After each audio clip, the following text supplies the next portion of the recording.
करके ममता बनर्जी ने न सिर्फ पश्चिम बंगाल में 3 बार मुख्यमंत्री का पद संभाला, बल्कि चौथी बार दावा वो कर रही हैं कि उनकी पार्टी ही जीतने वाली है। जहां तक भवानीपुर का हाल है, बड़ी बात यह है कि भारतीय जनता पार्टी ने मुकम्मल तैयारी की है, वैसी ही तैयारी जैसी नंदीग्राम में की थी। पहली बात तो एसआईआर के जरिए भारतीय जनता पार्टी और चुनाव आयोग का यह कहना है कि जो बोगस वोटर थे भवानीपुर में और हजारों की संख्या में थे, उनका नाम काटा गया है लिस्ट से। दूसरी जो बात है कि जो इसीलिए इनके खिलाफ केस दर्ज होना चाहिए, शिकायत की जाती है। तो ये सारे वो अहम मुद्दे हैं और सबसे अहम मुद्दा ये है कि बंगाल की जो जनता है वो बगैर किसी डर के, बगैर किसी खौफ के आज बूथ तक पहुंचेगी और अपने मन पसंद कैंडिडेट को वोट डालेगी।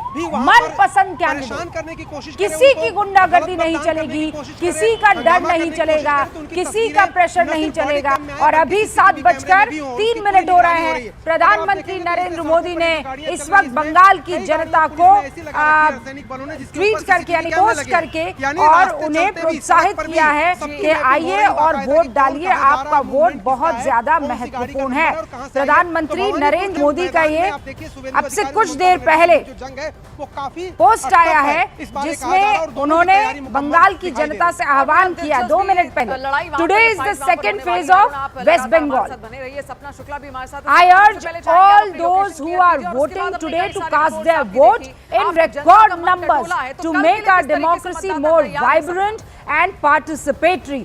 In particular, it is extremely urgent that the women and youth power of West Bengal turn out in large number to exercise their voting right. यानी प्रधानमंत्री नरेंद्र मोदी ये अपील कर रहे हैं महिलाओं से और युवाओं से खासकर कि आप बड़े तादाद में निकलिए। ओके, अर्जुन सिंह भारतीय जनता पार्टी का बड़ा चेहरा है, बिहार से ताल्लुक रखते हैं, इस वक्त वोट डाल के पहुंचे, जरा वहां रुक करते हैं। मेरे ख्याल से मेरे सहयोगी अरुण वहां पर मौजूद है। तो कैडर वोट होता है, फ्लोटिंग वोटर होता है और एक होता है जो साइलेंट वोटर। और इस बार बंगाल के रण में साइलेंट वोटर बड़ी भूमिका निभाने जा रहा है। कई मर्तबा ऐसा तो अर्जुन कैमरे पर जो कि ये भारतीय जनता पार्टी की तरफ से कैंडिडेट है वो वोट डालने के लिए पहुंचे हैं, वो भी एक बाहुबली के तौर पर जाने जाते हैं। हमारे साथ जो खास हमारे तैयारियों के साथ रिपोर्टर्स मौजूद है ग्राउंड जीरो पर, उनको जल्दी से आपके सामने लाते हैं स्क्रीन पर।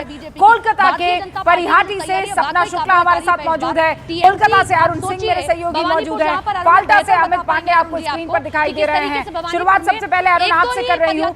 आप मेरे ख्याल से 1.25 घंटे पहले से जब हम लोग बातचीत शुरू कर चुके थे न्यूज 18 इंडिया के दर्शकों से, सपना से भी आपकी बातचीत चल रही थी, आप बता रहे थे कि कैसे लोगों में उत्साह है। भैया 7:05 हुए हैं अरुण, और इतना एक्साइटमेंट के वोट तो हमको डालना है, बाकी सारी चीजें पर एक परिवर्तन एंटी इनकम्बेंसी, हमें इस पर जरूर बात करनी चाहिए। देखिए वोट डालना है और कैसे डालना है, जरा एक तस्वीर में दिखा दे रहा हूँ आपको। देखिए ये सीएपीएफ के जो लोग हैं उनको उस महिला को ले जा रहे हैं, क्यों? क्योंकि उनकी कमर में दिक्कत है, उनको चलने में प्रॉब्लम है, लेकिन फिर भी उनको बूथ तक ले जाने और बूथ से वापस पहुंचाने की जिम्मेदारी ली है।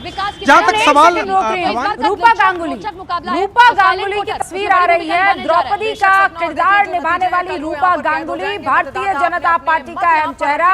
और ये देखिए सफेद और भगवा पट्टी उसके ऊपर, वो साड़ी पहनकर रुद्राक्ष की माला डाले द्रौपदी का किरदार निभाने वाली रूपा गांगुली पहुंच चुकी है वोट डालने के लिए। अरुण, जहां पर अजय पाल शर्मा ने टीएमसी उम्मीदवार जहांगीर खान के घर पर छापेमारी। निश्चित रूप से देखिए भारतीय जनता पार्टी के जहां तक सवाल है, शुवेंदु अधिकारी को भवानीपुर जहां मैं खड़ा हूं एपी सेंटर है ये पूरी राजनीति का, जो पश्चिम बंगाल में पिछले कुछ दिनों से घट रही है। और चूंकि ममता बनर्जी का घर भी यहीं पर है, अभिषेक बनर्जी का भी घर यहीं पर है, दोनों को इसी मित्रा इंस्टीट्यूट में वोट डालना है। का महत्वपूर्ण इसलिए है क्योंकि पिछली बार तो ममता बनर्जी ने एक बोल्ड स्टेप लिया था और नंदीग्राम जाकर के उन्होंने शुवेंदु अधिकारी को चुनौती दी थी, हार गई थी। इस बार शुवेंदु अधिकारी का टर्न है, वो यहाँ पर आए हैं भवानीपुर और इस